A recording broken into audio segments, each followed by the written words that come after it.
Hello, Internet. It is John Bunday, and we're back with episode 3 of the Mega CD Appreciation Society. Yeah. Booyakasha!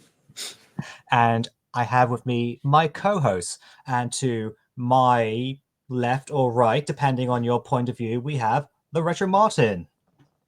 What up? I'm second in the list, not third, so not appropriate, but there we go.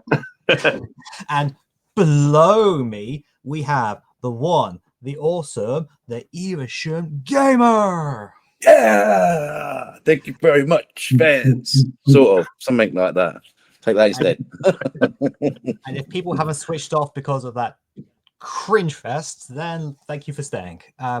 But regular viewers of our show, for 2 episodes, may notice that we are missing someone. And yes, people who have been following Sean's channel will be already aware of this, but he has decided to step back from doing like retro gaming. So that also means that he has stepped back from doing this show, being part of the Mega CD Appreciation Society. So, but that being said, he said that he would like to come back for when we cover his game from our original picks, because when we started, we each picked a game for a wheel to decide what we would talk about each episode.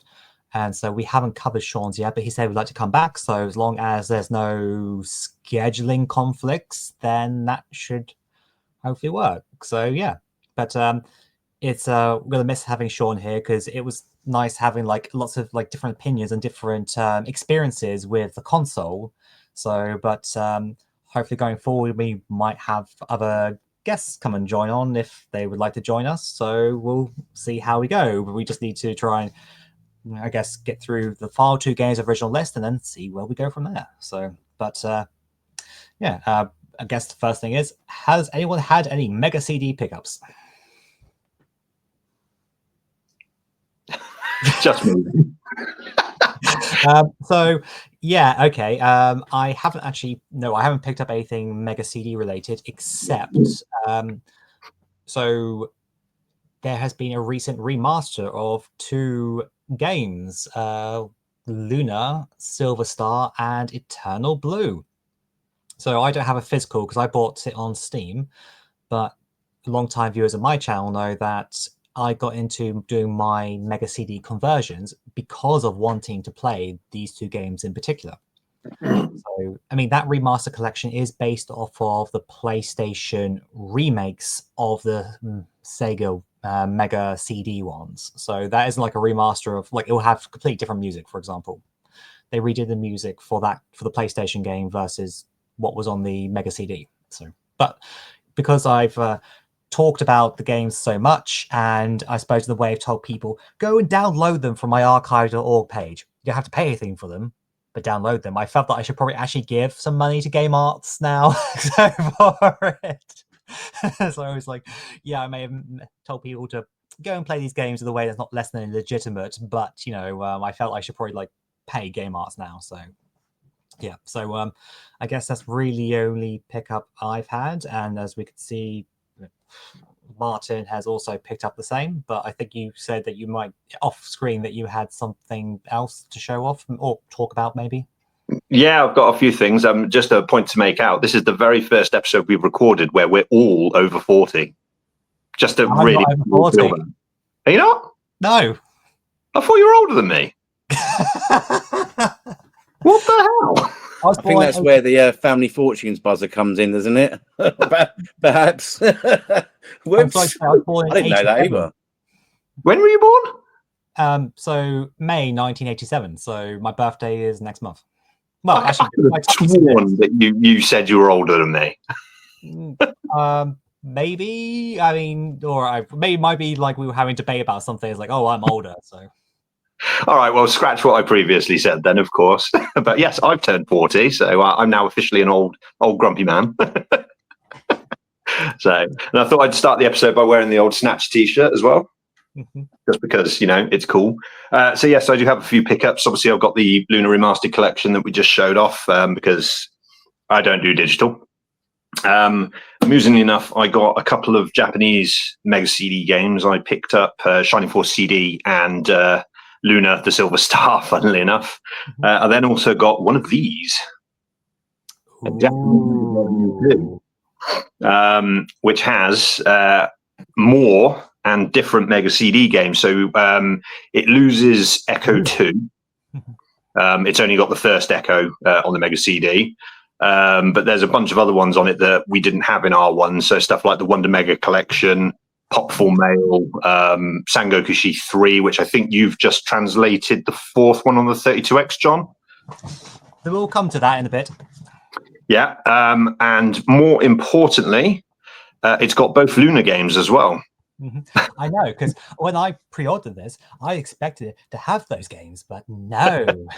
No, you'd have thought it would have had the American version would have had it or something, but no. So it's got that. And the other thing that's not quite so Mega CD related, but probably related to some of his games, is I picked up an Astro City Mini. Ooh. Which is very, very nice. So especially if you can connect it to the television. Are you jealous there, Martin? I mean, very much so.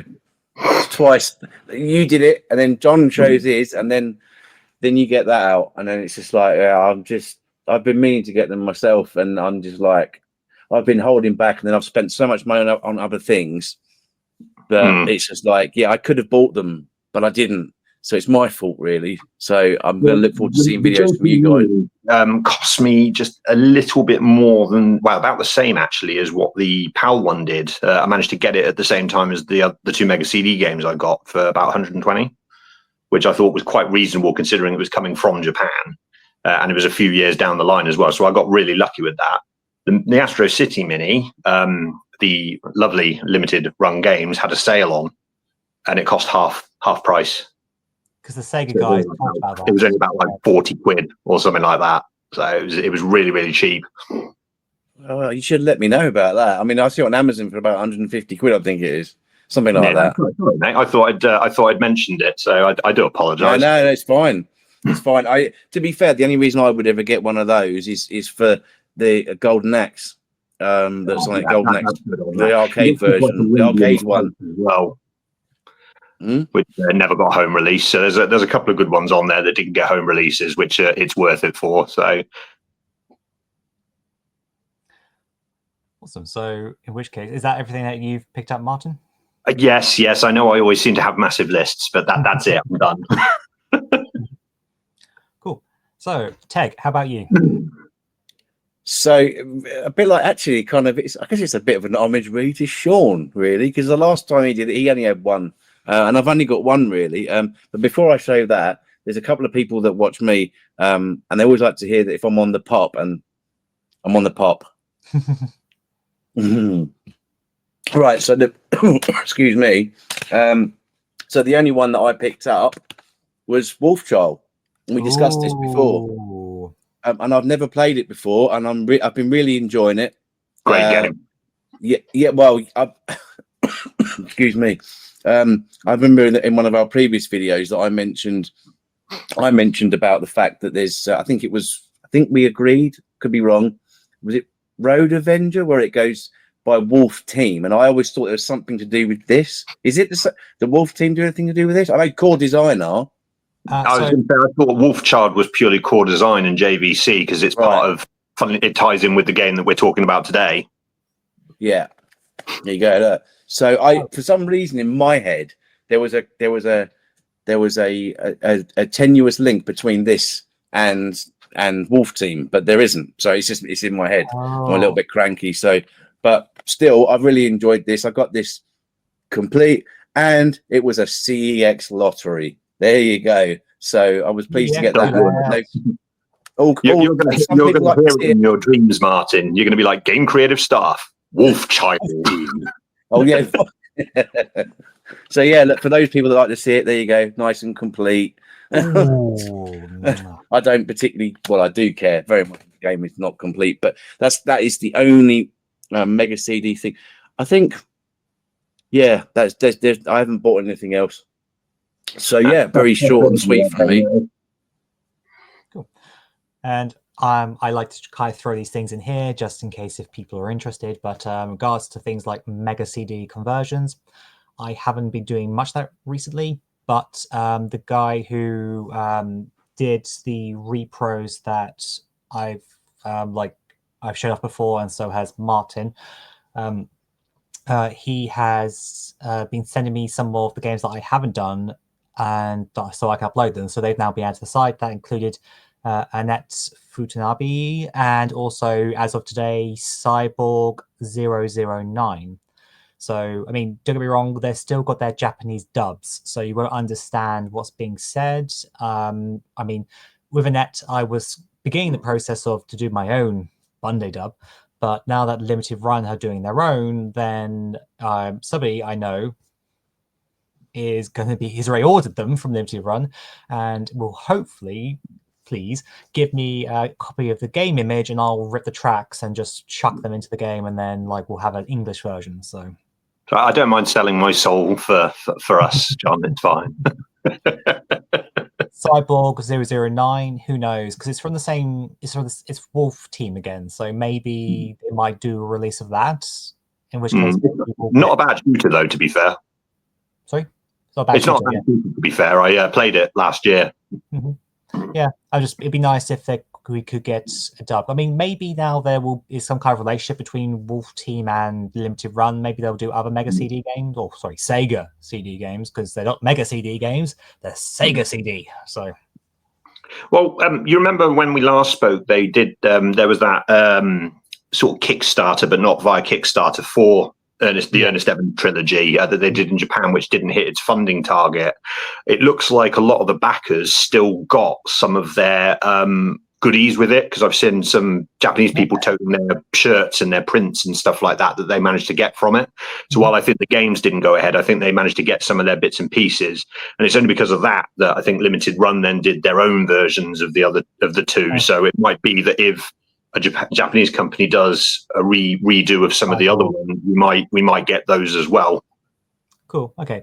I mean, I don't mind doing my own Bunday dubs. It's just then, if another company's going to come along 5 minutes later and then announce an official one, it's just well, I could have been playing games instead of doing that, So it's quite laborious, isn't it?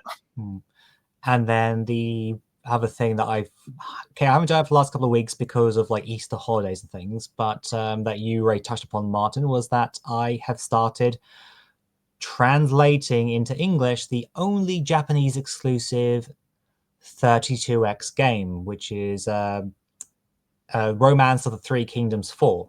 So it was released in English in SNES, PlayStation 1, PC, but never on 32X. So I have been putting work into that, and I've been putting my work in progress builds of the ROMs onto the archive.org page. So if people want to give it a try, don't get me wrong, you can't, there's still I think a way to go, but so many of the menus now are actually in English. It's just because of the way the Japanese characters work, I have to try and reduce words down, which might be, say, 6 to 8 characters, to either 4 characters or 2. So I've, on the archive.org page, got a list of abbreviations, and it's a long list. But yeah, so it's but we'll see. That's something that I mean, I thought I would do probably Mega CD games first, if I go do something like that. But then, the only 32X game, I was if I do that, then that library is now complete. So, it's I say low hanging fruit. It's probably got more words than maybe a Mega CD game would if it's not an RPG. But watch the space on that. Well, you say that, but the third one's on the Mega CD, isn't it? So is it? Oh, yeah, I've got it on. Okay. Well, I won't be doing that series again so soon, but is that game? Is that an RPG by any chance? The game, isn't it? Yeah. So in other words, you control one of the armies of China, of historical China, and then you go to try take over the rest of China, pretty much. So one of the generals, you can make pacts with others. You have lieutenants who do your work, and you have to get supplies, get different types of cavalry and archers and that kind of stuff, and and wage a campaign across China. So more of a warlordy version of Civilization. Okay. I've never been to that type of game. I don't think I will probably even play the game once I've actually finished the translation. but maybe that's a good thing, because if it's a game I actually wanted to play, there's nothing that's probably going to make you hate it more than if you spend all your time translating it. So, but yeah, as far as I'm aware, it's a very popular series. It's one of the most like sequeled games of all time, because it's like you've got all these other offshoots from it, like Dynasty Warriors and all this other stuff. They all come from that Romance of the Three Kingdoms storyline. Yeah, but yeah, it's been interesting actually doing a translation. It's been, in a way, fun. I mean, it's taken time away from gaming, but otherwise it has been enjoyable, because some of the games have been very difficult to do because the Japanese characters are encoded. In other words, you can't just see the characters, whereas with this game you can see all the text, so you could just copy, paste in Google Translate, and then retype over it. So yeah. And before we get into the game we're going to talk about proper, I saw today as an advert on YouTube while I was watching a video for Sega CD reproductions, but the game they were showing off was Panzer Dragoon Saga. Yeah, I can't remember what the website was, but it was for like a proper shop. It wasn't like an Etsy shop, it was an actual store. But for Sega CD reproductions, but it was showing off, Saga, which I thought was a bit odd, but also very well timed for us recording this episode. So I'll have to look into that, because that sounds very bizarre. Yeah. I mean, Luna was on both the Saturn and the Mega CD, so And now, I mean, was it GTA 3? Is it or something? Is now on Dreamcast. Yeah. So anything could be possible. Anything could be possible. Power on there as well, aren't they? Although I don't think you get Panzer Dragoon Saga. Even you could make a demake, I suppose, but True. Who knows? Yeah. It would just be Panzer Dragoon Mini from the Game Gear, just upscaled to like. I still need to play that. It's a great game. Some really good remixes, to be fair. The music as well. Okay. All right. So, is there anything anyone wants to cover before we move on to our game of the episode? In which case, then, Teg, this is your game pick, so if you would like to take the reins on like what the game is and why you picked it, please. Okay, so the game in question, which would be in the title anyway, is Wonder Dog, which was released in 1992 by Core Design.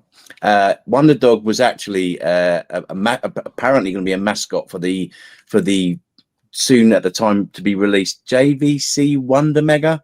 I think it was JVC. Guys, correct me if I'm wrong. Yep. It's very much. Those people that are watching this that know anything about Core Design, it's very much a Core Design game. In fact, discussing with John and Martin before we started recording this video, that I just said about the fact that it started making me think of Chuck Rock just because of some of the noises and stuff, and I wasn't aware of that. It makes sense that Wonder Dog was effectively made. Martin, you said that it was made for the same engine that was used for Chuck Rock 2? Yeah, they used the engine from Wonder Dog to make Chuck Rock 2 afterwards. Of the other way round, sorry. Yeah. So effectively, Wonder Dog, the start of the game when you play it, I will say that an awful lot of people tend to confuse the buried bone as a phallus. Okay, because I'm not the only one. An awful lot of people, and do you know what? It wouldn't surprise me if that was actually intentional. So, and also I've read this somewhere, and I think the same thing as well. And part of the intro, when you see, I swear that boy who's the owner or the carer of Wonder Dog was abducted, because he never appears again, does he? Let's be honest. Nope. But Wonder Dog itself is your standard. I say, for the time when it was released, I personally first heard about it in Sega Force. We're going to put some links into the description of this video to some PDFs for Sega magazines of that time. So computer and video games. I think it was Mega Drive Advanced Gaming, Sega Pro, and Sega Force. There'll also be editions of the pages of those PDFs if you want to look at the reviews. And the reviews actually scored quite high at the time for a game that now I wouldn't consider to be a 70 to 80, maybe 80 plus out of 100 game, just because it hasn't really stood a test of the time. However, it is still a lot of fun. The basic mechanics of the game, I would highly suggest, if you're going to play this game, change the control scheme, because the control scheme is very similar to Super Mario Brothers in the sense that if you hold the A or the A button on the Nintendo, hold the A and then press B to jump, so you can run and jump further. It's backwards of the standard control scheme. So I personally changed that to make it easier to play. And then you have other things. There's secret areas in the game that take you to there's sort of bonus levels. They're more like bonus areas that give you bonus points. And there's a few hidden parts as well. I think tell a lie. They are hidden. They're in blocks. They're little smiley faces. Think Acid House. Or smiley emojis, which then make all the hidden platforms appear within the game. So it's one of those games that I personally didn't realize I thought I completed it. Turns out I haven't. So, but the bosses I found are incredibly easy, a lot easier than some of the levels, and I've obviously got more to do now. But all in all, it is quite a well-rounded platformer itself, and there was a port of it to the Commodore Amiga as well.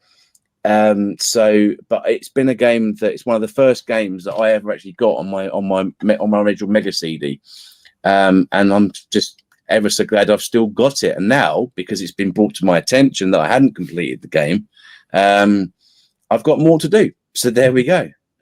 So Wonder Dog 1992.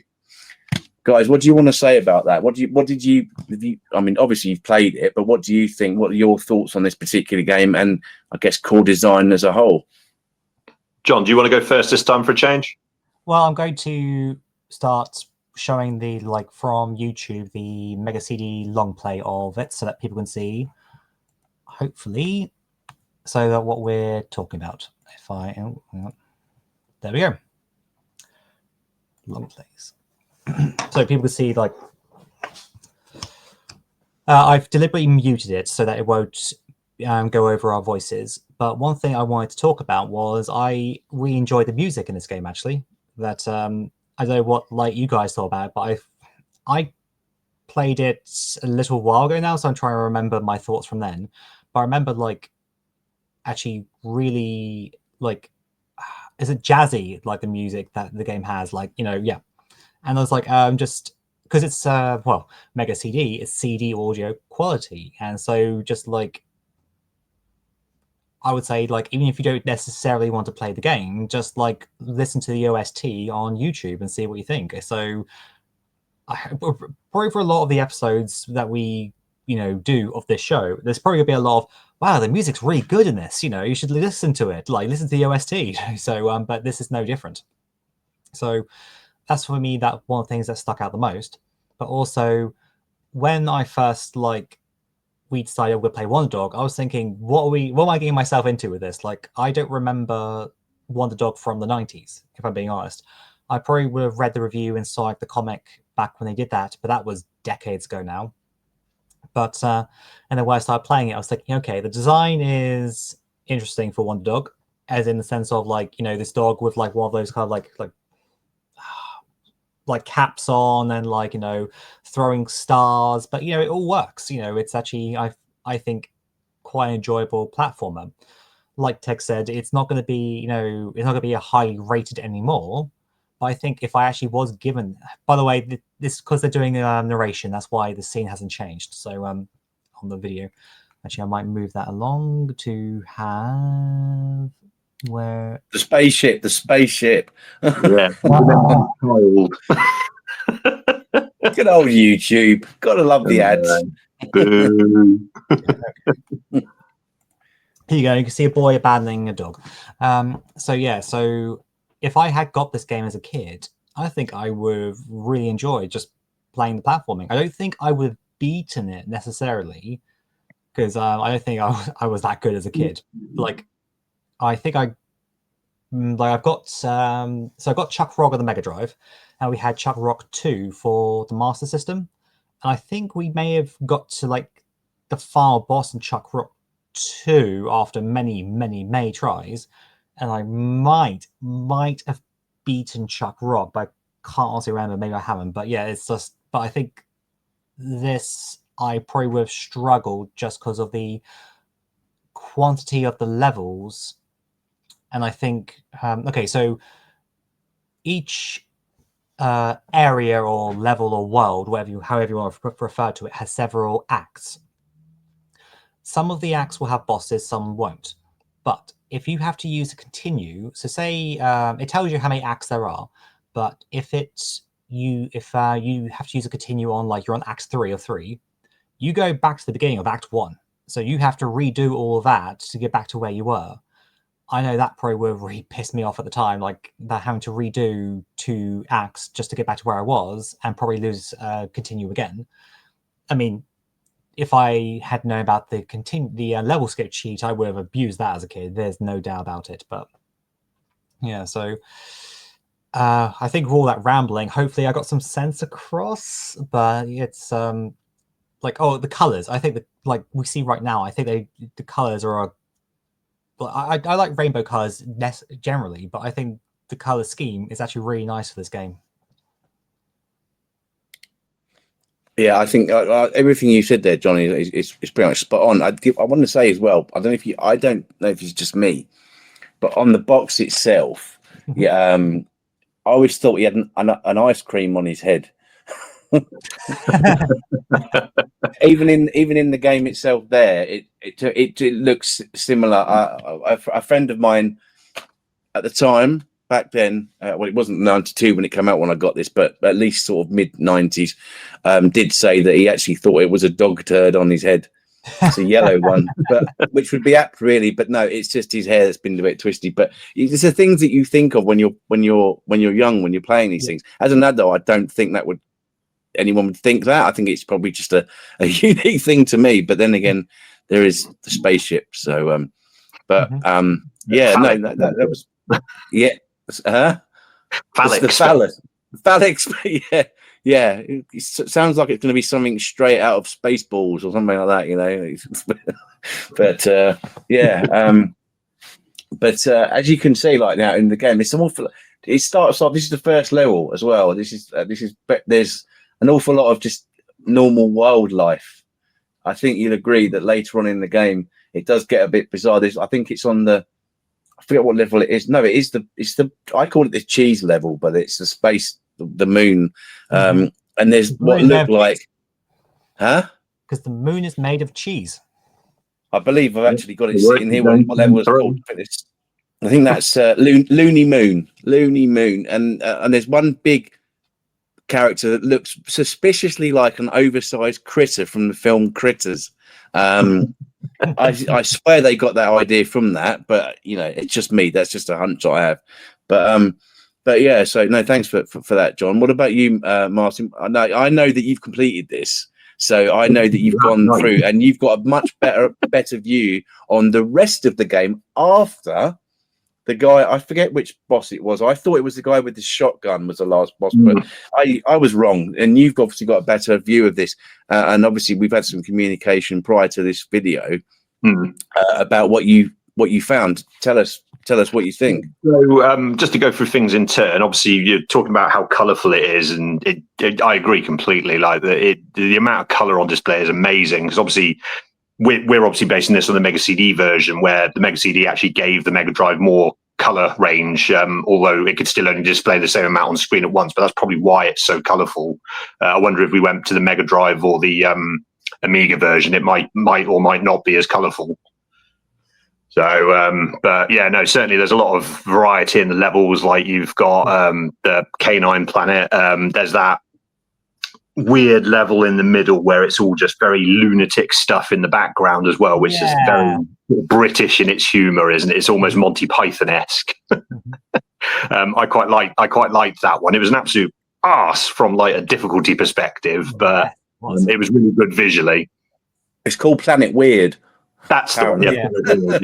But obviously, Peggy, you mentioned about the bosses, and you've got some strange ones. There's a lady with a rolling pin. Yeah.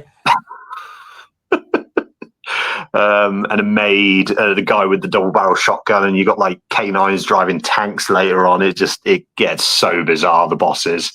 But yeah, gameplay wise, it's not going to win any awards, but it's perfectly serviceable. It just sort of has the same problem a lot of developers from the Amiga scene sort of had, where they let the characters run really fast, but you sort of end up flying into stuff quite a lot as a result.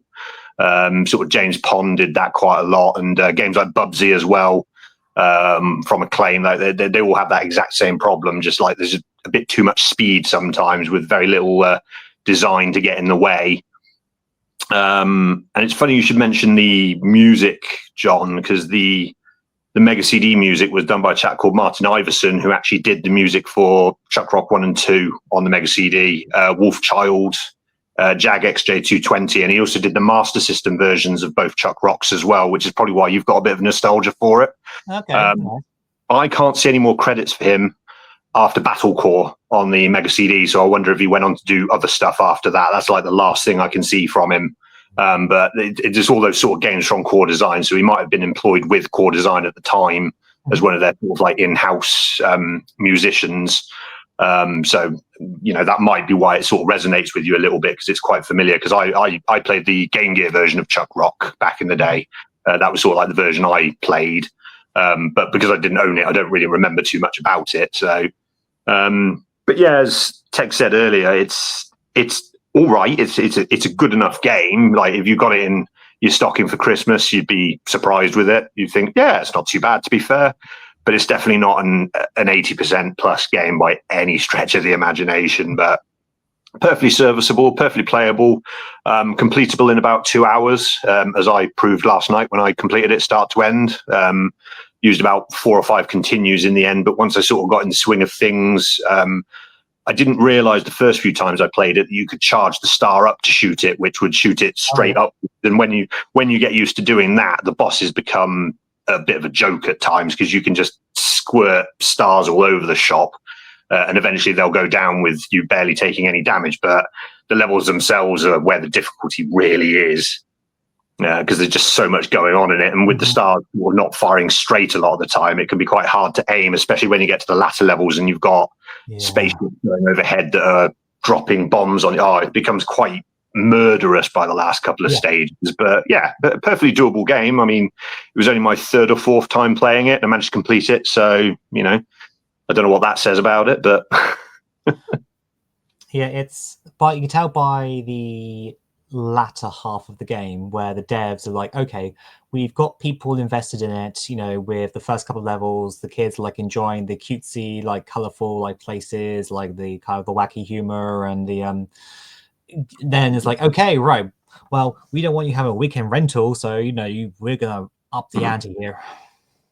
I'd like to point out, I don't remember this level that's playing at the moment. Oh yeah, no, it's I only discovered it by using the level skip. It's a secret level. It's a one act of one, but you can only get to it via a secret entrance in the the second act or the first act of the very first world. So yeah.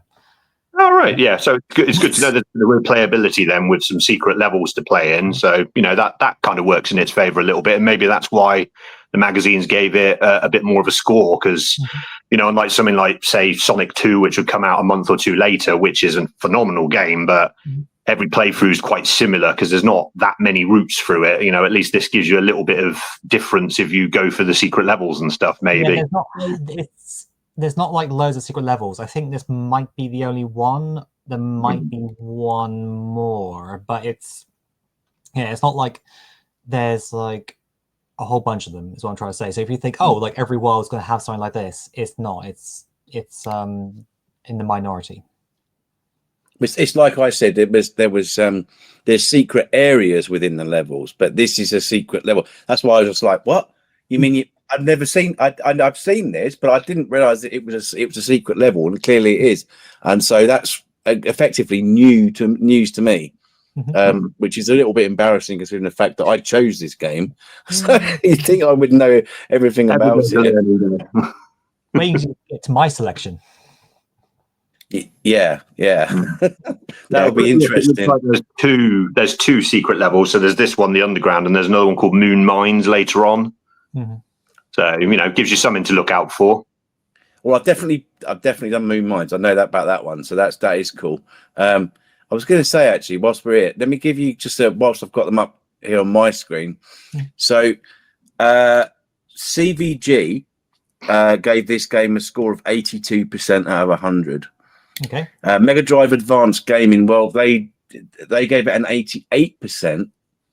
Sega Pro gave it a 90%, which is just like, what? Even I think back then it's not good.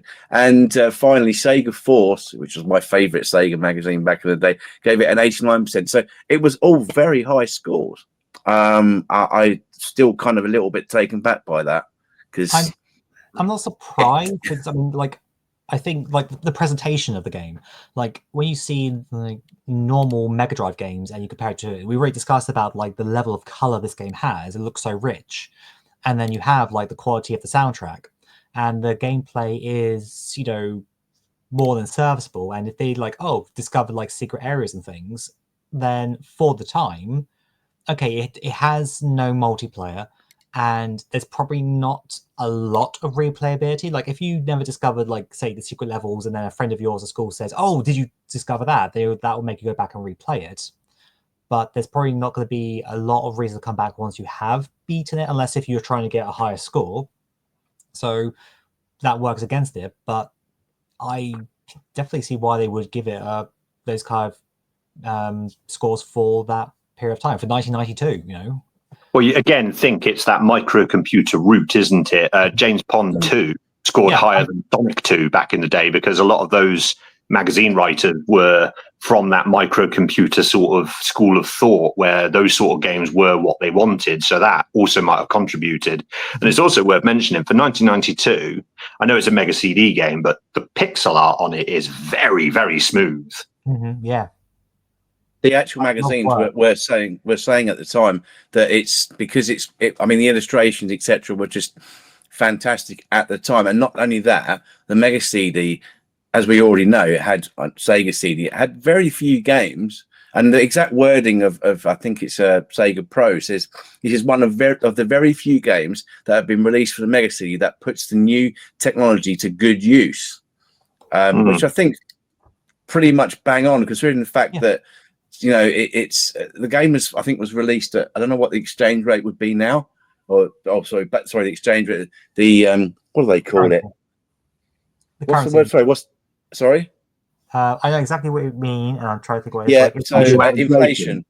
Inflation. Yeah. So the game was released in the UK at £39.99, which I don't think, to be fair, back then was too bad, really. But yeah, so it's it clearly was a game that was pushing boundaries for what it was. But I've never met one person that's ever bought it or ever played it back when it was released. No, I haven't. I was aware of it. Like John, I saw the review in Sonic the Comic and always wanted to play it because it looked really cool. But I only knew one person with a Mega CD, and that was my cousins, and they never had it. So I never got to play it until last year when we obviously started this up. Mm-hmm. Which I do wonder, like, if the Mega CD had actually sold a lot better, would we have had like a bunch of Wonder Dog sequels? Would this have been like would this have actually been a mascot for the console, like they were originally intending for the Wonder Mega? You know? Yeah, we'd have had Mega Dog. Yeah. But yeah, no, I mean, Teg's absolutely right. It does use the power of the Mega CD quite nicely. Like, it puts those additional colors to use. Mm-hmm. You know, we get a really nice soundtrack. I mean, that sort of whistling jazz in the first level is like really catchy. I was playing it in my head while I was trying to go to sleep yesterday. And despite the fact that the intro is a bit interesting, I mean, like, he gets sent away from his planet because his dad wants to protect him, and then there's just this random bit where he befriends a kid for 5 minutes, and then that's it. Abandonment after abandonment. Bye. I'm going back to my planet. Maybe that's where The Simpsons got it for Poochie's ending. Maybe. But don't get me I wouldn't balloon things. Oh, I hated that boss. Oh, the balloon! Yeah, absolutely. He's the first boss as well. He's a pain in the backside. Not difficult, just a pain. I like how this has got 9 lives already as well. Like, geez. They've been going to every single. They've gone for every collectible they can get. I was going through the game with just 2 or 3 at most. Mm-hmm. I can't remember the name of the company that's doing this, but there's a company that is releasing an awful lot of games from the past onto PlayStation 5, Switch, and Xbox Series consoles. I've bought a few myself. Or City Connect, and they're doing quite a lot of the collections. I can't remember their name, but I honestly believe Wonder Dog will be coming out at some point in the next couple of years, if not 5, maybe. I'll actually stake my name on it that it will absolutely come out. I'm not seeing anything to say anything that it will, so I've not had any inside information. But this game for me is honest. I think is ripe to be released, probably for around about 15 quid, which I think would be ridiculous. But most of these, I can't remember what the company's called. I've got quite a lot of games. What other stuff did they release? Because it might be able to just jog a memory. I'd have to turn my Xbox on to find out, and I can't do that right now. But basically, there was a company that releases an awful lot. So I'm just trying to think of one game that they released. Okay. There was one. I think they did. Oh no, I can't. There was quite a few. Let's put it this way: there was quite a few Amiga games that were sort of you've long forgotten about, and they've re-released those. Oh, you're talking about Episode? No.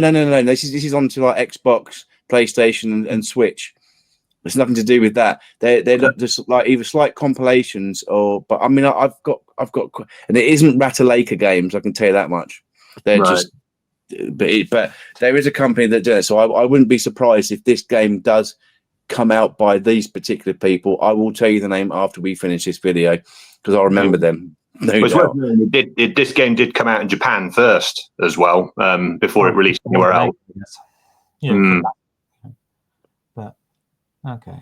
But it's it's a good game, and I think that anyone should give this a go. I don't think the game itself, physical version, is absolutely for collectors only. I don't think anyone should really pay.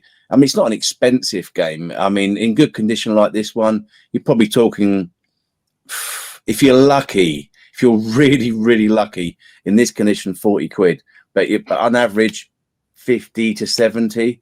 It depends on really where you get it from. You won't ever see this in CEX, so don't ever bother putting on the.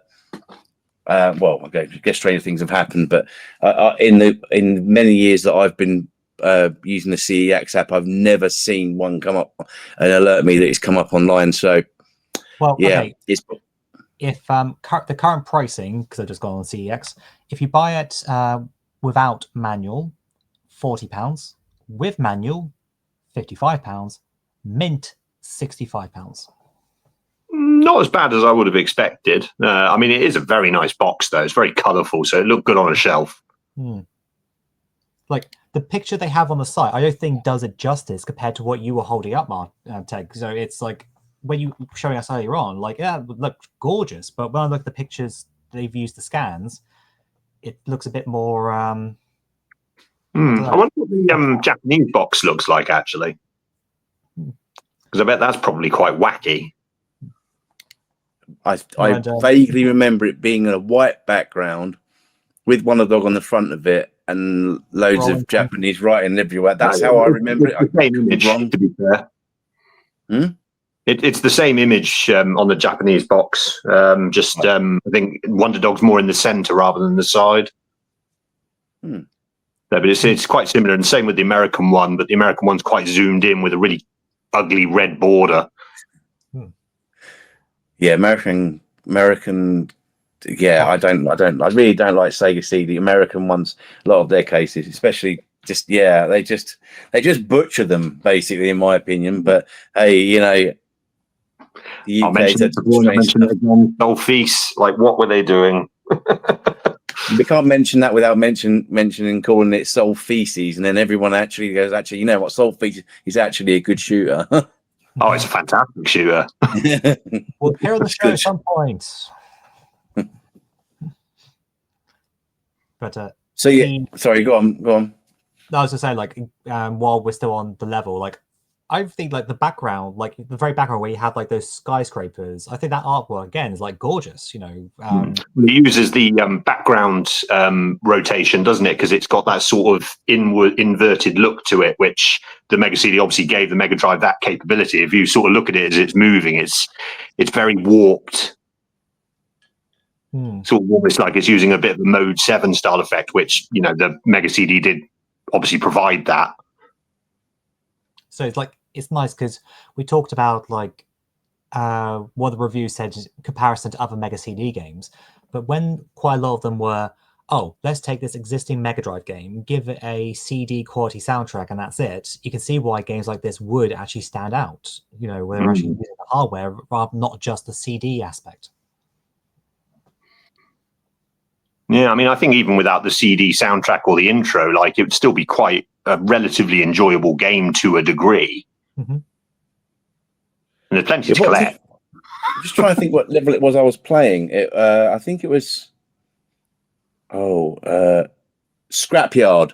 It was definitely Scrapyard that I was playing earlier, and that is a very, very, very jazzy sound track for that level. And I think we kind of like we've touched upon it, but the music is itself. There's actually, I read somewhere that there's some kind of like, not necessarily hidden, but not many people back in the day took a Mega CD game and put it in a PC to see what was on the disc. So quite often with Mega CD games, Wonder Dog being no exception, if you go into the data that's on the file, there's actually unused songs and stuff on there. Unused songs, and I haven't checked that. I only found that out earlier in the week.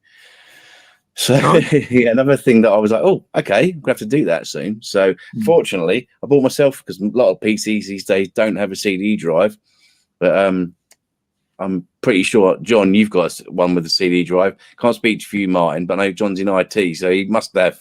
Well, I mean, to be fair, because as I know the game, I burned it. I could just look at the files, like, because I guess it's having okay, so the CD audio is actually individual CD tracks. So unless if you have a list of what the tracks are and where they are to the levels, it's it can be quite tough. Let me just check. Wonder Dog CD tracks.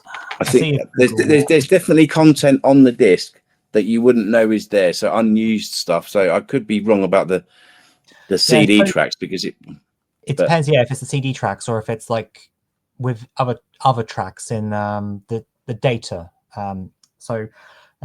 Boring, but the game is always the first track, so it acts like a CD track. But it's data, not audio.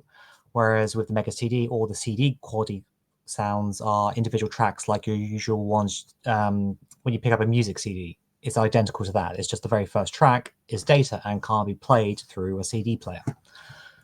It will just because if you try and play it through a CD player, you get. You tried it before. What happens? It doesn't sound very good, don't you? It's awful. It's like, oh. Yeah, it's not the best. But even the when they don't have the CD audio via track, and it's is it PCM where it's actually built into the game itself, sort of like Lunar Eternal Blue. Even that, they can still have better sound quality than a Mega Drive, because the Mega CD itself provided more sound channels. So I'm trying to see if I can find out while we're on here, but yeah, and maybe not. But one other thing I was wondering though, did Core Design make Marco's Magic Football? I don't think they did. I'll double check that, but I'm not sure they did. But I know where you're going with it. Like graphically, it looks very similar, doesn't it? That's what I was thinking. I was wondering if it was the same team, because I was seeing a lot of similarities between the two. Well, it's that microcomputer style of graphic, isn't it? So let's have a look. So you say microcomputer style look. I call it the Amiga Atari ST look. Yeah, it was definitely that time. Yeah, Domark did Marco's Magic Football. Yeah, because I was playing Wonder Dog because you had recently done actually it was over Christmas. You did Wonder Dog for the not Wonder Dog, sorry, Marco's Magic Football. Marco's Magic Football, yeah, the Mega Drive Challenge, which also has a Mega CD port. So that might appear on here at some point. So Sure, yeah, it will. in playing Wonder Dog, like the similarities. I don't know when Marco's was released. 94 came a bit later. So potentially it could be influenced by Wonder Dog for all we know. Yeah, but again, I think it's just that it is that sort of microcomputer roots, like because Marco's Magic Football came from the Amiga, and as this was in sort of development for the Amiga and the Mega CD pretty much at the same time, as we sort of worked out prior to recording, I think that's where it sort of come from. Because whenever you play a game on the Amiga or the Atari or anything like that, it has this sort of look to it, doesn't it? Mm-hmm. Yeah, that's why it's like it seemed to me so similar, even though obviously one's about football, but the fact that he was like kicking it and the style of the levels as well. Yeah, well, it's got that sort of British humour to it, doesn't it? Because again, it's a British team. Yeah. Okay, all right. I am struggling to find stuff about about the hidden kind of content. So if we learn anything, I might add it to the description of the video. So yeah, so it'd be interesting to know that because I wasn't aware of that. I mean, I know obviously you can listen to the tracks on a CD player usually, but I thought you usually get additional content that was much more later style stuff like the Dreamcast, etc., where you had other things on the disc. No, it's just unused files. So it's unused files were in the game. It's nothing like bonus content or anything. It's just stuff like that. So, and it's actually got me thinking because I'm going to go through all my OG Mega CD games, and I'm going to stick them on my computer and have a little rummage and see what I can find. Because I've always been aware of it. I mean, I say Wonder Dog's no exception. But it's definitely worth, and it's not going to be anything exciting, because if it was something exciting on one of these discs, someone would have found it ages ago and we would have all known about it. But it's still interesting nevertheless. I mean, we're used to things like that because obviously Sonic 2 was probably most people's earliest thought of that because you had the Hidden Palace music in the sound test and nobody knew where the hell it was from originally. So, right, okay. What I will do for the moment, sorry, I will stop presenting this and I will instead add something else. And now for something a little bit different. That's what you just said. Hopefully this shares. Nope. Okay, I can't do it. Okay, I can't do the program. I have to do the whole screen.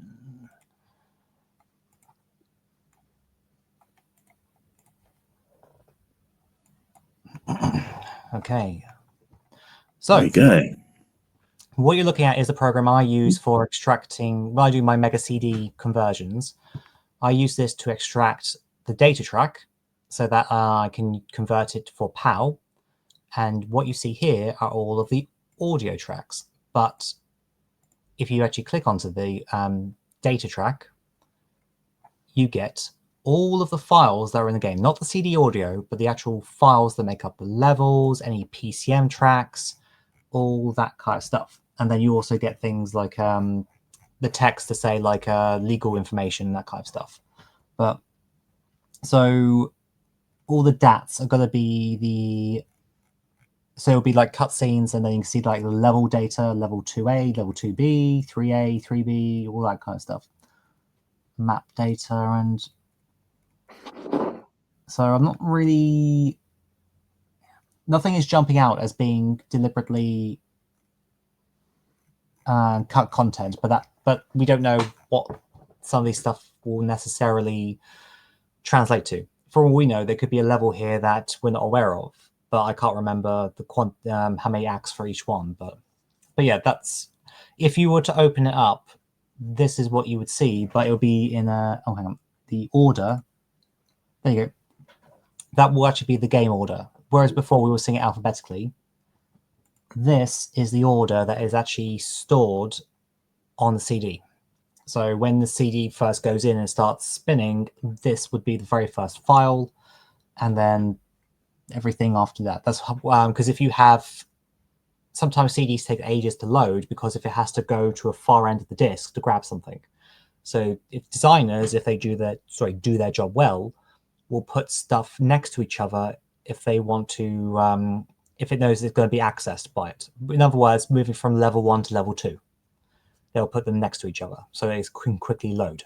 So, but yeah, nothing really jumps out, but this is what you would see, Teg, if you shoved it into your PC. Apparently, there's some hidden credits which contain a lot of copyright information for Core and JVC that are actually hidden in the files. So that might be where a lot of the sort of additional junk may come from that can't be recognized. That's the only thing I can find on the subject. Well, for some reason, you have why this is duplicated 3 times or duplicated twice, whatever. It's that, and then okay, it's probably That's what it is then, because it wasn't, as I say, it was files. Maybe I should have been a little bit more clear on what I said, but there's stuff on there that's like wasn't used in game or something like that. But yeah, I mean, some of those could be stuff that if we knew what we were looking for. Cut music, like you said, like it could just be 1 or 2 tunes, because there's something in everything. Echo's got them. Sonic 2, as we've already said, had them. Like there's loads of games that usually keep the songs in, even if they're not used. Yeah, absolutely. Cool. So have we covered everything for Wonder Dog then? I was going to say we've practically dissected it, put it back together, and made a Super K9 out of it. And we thought we would have a short episode. Yeah. That was my choice. So I guess it's kind of over to you, really, John, to talk about what's coming next, or maybe not what's coming next, and saying you have to wait and see. Do that. I mean, how do you feel about having now picked this game? Like, are you happy with your choice, and are you glad to revisit it? Yeah, no, absolutely. I'm happy with the choice because, as you know, I mean, it's a difficult one for me because, you know, you guys play RPGs and I'm just not into RPGs. I mean, I can't even force myself to play them because I'm like, oh, really? You know, I get like that with them. But whilst I have the utmost respect for people, for RPGs in general and people that play them, I have to go with what I enjoy myself. And that is not RPGs. I mean, you already know that there's a couple of RPGs I have played, I've told you before, but not on the Mega CD. So, I mean, if ever I do play one, it's going to be Snatcher, without a doubt. But as for Wonder Dog, no, I'm glad with my choice. I'm really happy with my choice, and because if I'd chosen something like Sewer Shark, we probably wouldn't be making this video right now.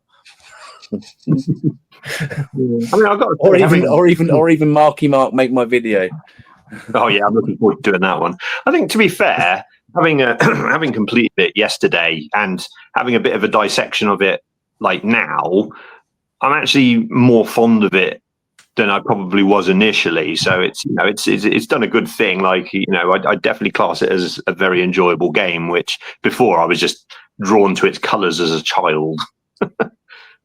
I was looking down here because as you know, my camera's down here, screen's up here. I just missed what John just flashed on the screen, and I know it wasn't anything rude. Yeah, it was Sewer Shark. Sewer Shark. Oh yeah. Well, I love that game anyway. I absolutely love it. I'm looking at the screen now. I love it. I do. I think it's absolutely fantastic. But that's for another video. I just love the game. I love the intro. The intro is what I love the most.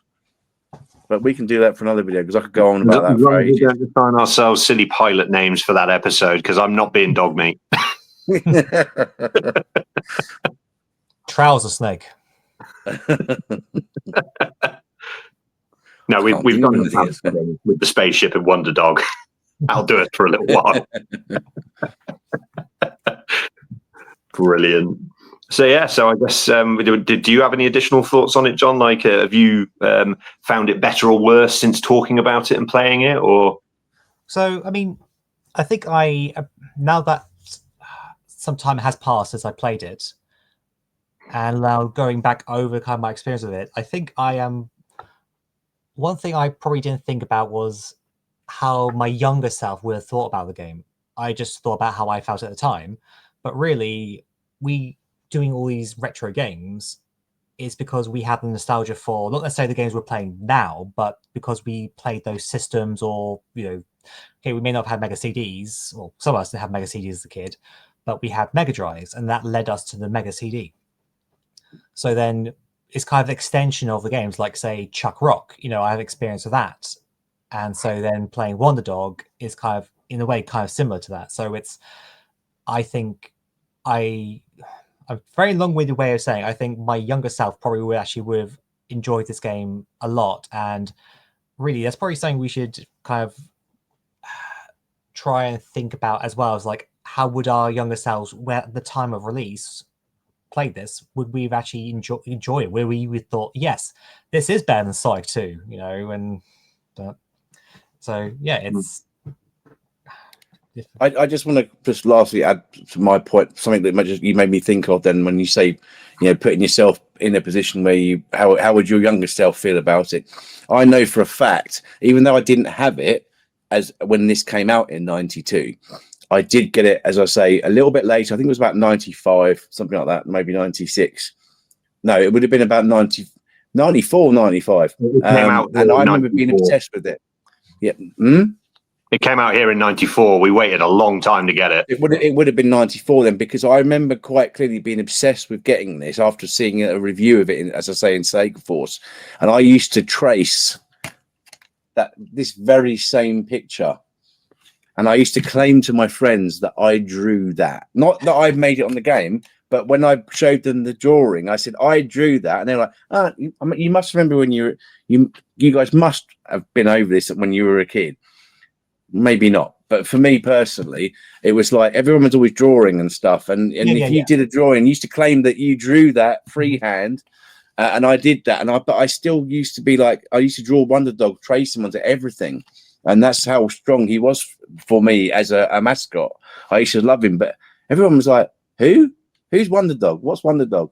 So that led to me eventually getting the game, and then I really enjoyed it, and all these years later, I've been crushed because I realised I didn't actually complete it. Thank you, Martin. Sorry. No, that means Why did every episode end with me being told off? More of it. It's my fault, really. It's not your fault. It's my fault for not. It's a good thing. You have more. You now have more to experience. Yes, I do. I do, absolutely. And I had to stop myself short of watching the whole videos that are on YouTube, for example, of full playthrough. Because I was like, hang on a minute, I haven't seen this. Right, turn it off. I'm glad I recorded mine, because 2 hours would have been a very long time. Yeah. But no. Thank you for effectively just being that guidance to show me that there was actually more to the game than what I actually thought there was. So yeah, but all in all, no, top game. I recommend it to anyone. My absolute recommendation would be, if you want to play this, do emulate it. That's what I'm going to say. I don't think, unless you're a collector, there's not much point. Yeah, there's not much point in you purchasing this unless you have a nostalgic attachment to it. So that was my choice of game. And yeah, I'd say the inverse is true as well. Like, John and I have come to it from the opposite end, and we've enjoyed it without any real nostalgia for it beyond seeing it on page. So if you can enjoy something from back then that you don't have nostalgia for, then it can't be that bad. And I mean, yeah, we agree. And in a way, this actually makes me look forward to, like I say, I've got Chuck Rock on the shelf for the Mega Drive, and the thought of actually playing Chuck Rock 1 and 2 on the Mega CD, I was like, nah. But now it actually makes me think, oh, maybe it would be nice to go and revisit those games. And so I'm actually now looking forward to potentially us covering that in the future. So, Bunga. I'm starting to look a bit like Chuck Rock with that big gut. No. Well, my camera hides me, so I don't think you've got anything to worry about mine. Not at all. Mine's nicely hidden away down here. Yeah, you got one. There we go. Look. Yeah, it's completed box. Hey. So. Yeah, no, I am looking forward to playing the Chuck Rocks, because Chuck Rock 2, I've only played the first couple of stages, really. So, and I never really got far on the first one on the Game Gear either. So I am looking forward to those ones. But again, look, I completed a game I hadn't completed before, so this is having some good effect. Yeah. Yeah. So, for our next episode, I guess, well, we do try to tell people in case if they do want to play along. But so I'm going to say, because you might have the opposite opinion to me, I feel like we should play a bad game before playing a good game. Well, not necessarily bad, but a less good game before playing a good game, because otherwise, if you play the good game first, it's going to make the less good one worse in comparison. Does that make sense, or is it bollocks of what I'm saying? Like, it makes sense to me. So, but we're not playing Make My Video in XS next, are we? I hope. I need you tonight. Sorry. So we will be playing, because it actually is tangentially it's very related to everything we've been talking about. BC Racers. And BC does not stand for backwards compatible for all the young'uns. No, Nice. before Christ. So, and this was Sean's pick. So, touch wood, he will be joining us again for the next episode to talk about his pick and what his thoughts are on it. So, yeah, I know we have discussed it slightly in the past, but I've never replayed it other than just testing to make sure the disc works on my. I don't own the proper one, as in testing the burn one to make sure it works. So, yeah, it'd be interesting to give it a try, and then we will say our thoughts, and hopefully it won't be too long before the next episode. We say that every time. At least it's shorter. It's a short amount of time between episode 3 there was between 1 and 2. So, yeah, Getting better. Getting better. we're getting better. Yeah, and to be fair with this one, because it's not a long, drawn-out campaign or story or anything like that, it should be a bit easier for us to basically have a good go at it before we do the next episode. So fingers crossed, and hopefully we'll have 4 TVs with old men speaking. Awesome. Great. Okay, so yeah, BC Racers, hopefully in a month's time. Hopefully. Yeah, hopefully so. Yeah. Awesome. Great. So anything they want to say before we sign off? Martin? No, nothing major. It's just going to get my Unga Bunga on for the next episode, and yeah. Yeah, and yeah, just anyone gets a chance, as I said before, I'll say it again. Give One Dog a try. You might like it. You never know. And hopefully we'll see you on the next one. Yep. And I'll say is play the games. Like, I know there are people who collect, not necessarily Mega CD, but collect retro games. Play them. You might be honestly surprised with what you thought might be a substandard game, or might just be like, oh, another mascot platformer, and be honestly find you're enjoying it. So pull one off the shelf. Wait, finish this episode, then pull one off the shelf, and then give it a try. There's John doing his whiskey roots there. Pull one off the shelf. Oh, he's got another one. Is it Wonder Dog brand? Put it away. It's not whiskey corner yet. You got to wait for that.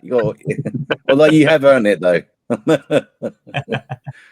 Maybe I'll pour myself wine in a moment. So sounds good. Right. Well, it was really good chatting as always, guys. Really enjoyed Wonder Dog. Yeah. So yeah, I'll see you in the next episode. See you all later. Yep. They're on. Take care.